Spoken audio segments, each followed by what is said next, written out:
আগের নির্বাচনগুলো যেগুলো হয়েছে এবং এখন যে নির্বাচনটা, যদিও প্রত্যেকটা নির্বাচনের আলাদা বৈশিষ্ট্য, সেই জায়গা থেকে যদি বলি, নিরাপত্তার যে ব্যবস্থা, সেই ব্যবস্থাতে যেই পরিকল্পনাটা করা হয়েছে, আপনার কাছে কি মনে হচ্ছে এটি কি পর্যাপ্ত কিনা?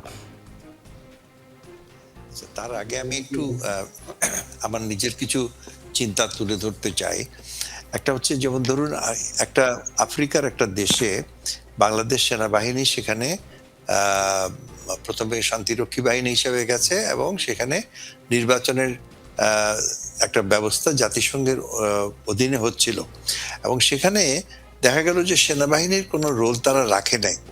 তো আমাদের সেনাবাহিনীর যিনি কমান্ডার ছিলেন, যে আমাদের কি রোল হবে, বললেন না এখানে তো নির্বাচন হবে, এটাতে আপনাদের কি রোল, আপনাদের এখানে কোনো রোল নাই, লোক আসবে, নির্বাচন, তারা ইলেকশন দিয়ে চল। অর্থাৎ সেই আফ্রিকান দেশটা, যাদেরকে আমরা মনে করি অ্যাপারেন্টলি মনে করি যে তারা এখনো সভ্যতার অনেক পিছনে, তারা কিন্তু একটা নির্বাচন তারা করছে যেখানে সেনাবাহিনীর কোনো প্রয়োজন নাই, আর অ্যাকচুয়ালি প্রয়োজন ছিল না। আমি মানে বয়সের তুলনায় হয়তো আপনাদের থেকে একটু বেশি, আমি কিন্তু অনেক নির্বাচন পাকিস্তানি আমলেও দেখেছি, গ্রাম পুলিশ, বড়জোর থানা পুলিশ ছাড়া ওখানে কোনো কিছু প্রয়োজন হয় না।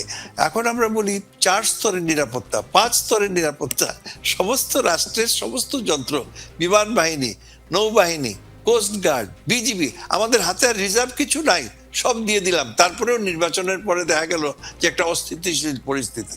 এটার জন্য আমাদের সব থেকে ইম্পর্টেন্ট জিনিস হচ্ছে সবার আত্মসমালোচনা।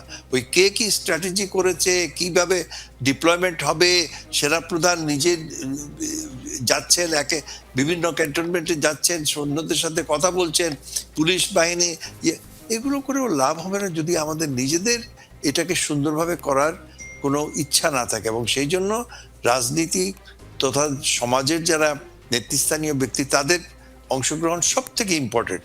ইউসি এইবার এই সুযোগ যদি আমরা আবার হারাই, ইউসি আজকে মানে যদিও বর্তমানে তাদের সাথে আমাদের সম্পর্ক খুব খারাপ যাচ্ছে, কিন্তু গত পরশুদিন সেখানে বা তার আগের দিন বোধহয় হয়ে গেল ৭৭তম প্রজাতন্ত্র দিবস, ভারতের ৭৭তম প্রজাতন্ত্র দিবস।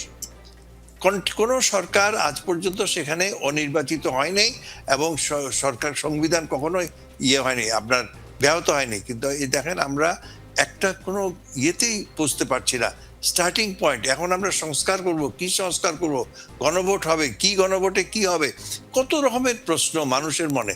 তো এই স্টেজে আমরা যদি যাই, এই সমাজ আগাবে কখন? তারপরে আমরা বলবো যে আমাদের বিরাট ইতিহাস আছে, আমাদের বিরাট ঐতিহ্য আছে।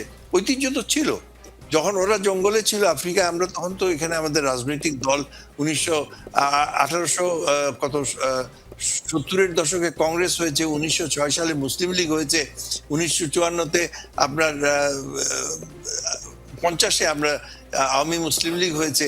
এইসব দল আমরা তো এই করে যদি আমরা আগাতে না পারি, will be responsible for the next generation. আচ্ছা, আরেকটা জিনিস যেটা আপনি আইন শৃঙ্খলার কথা বললেন, এটা খুবই দুঃখজনক।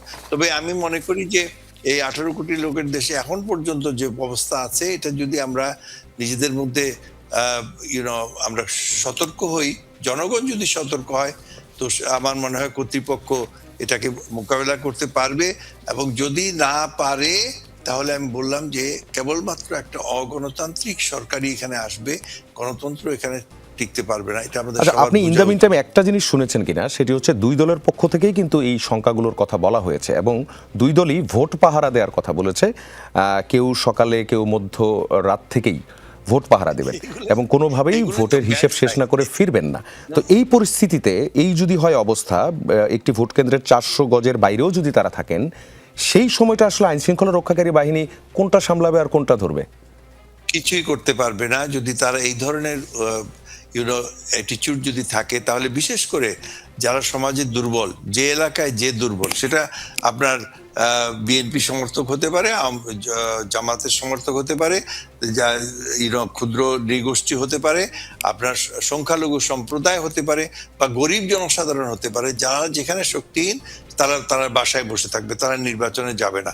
আমাদের যদি উদ্দেশ্য হয় যে সত্যিকার অর্থে সব থেকে বেশি জনগণ, তাহলে আমাদের তা উচিত সবাইকে বলা যে আপনারা আসেন, আপনারা এসে আপনার পছন্দ মতো প্রার্থীর ভোট দেন। কিন্তু আমি ফজরের নামাজ পড়ে চলে যাব, আমি ওখানে গার্ড দিয়ে রাখবো, তাহলে দেখবেন যে সাধারণ লোক সেখানে যাবে না।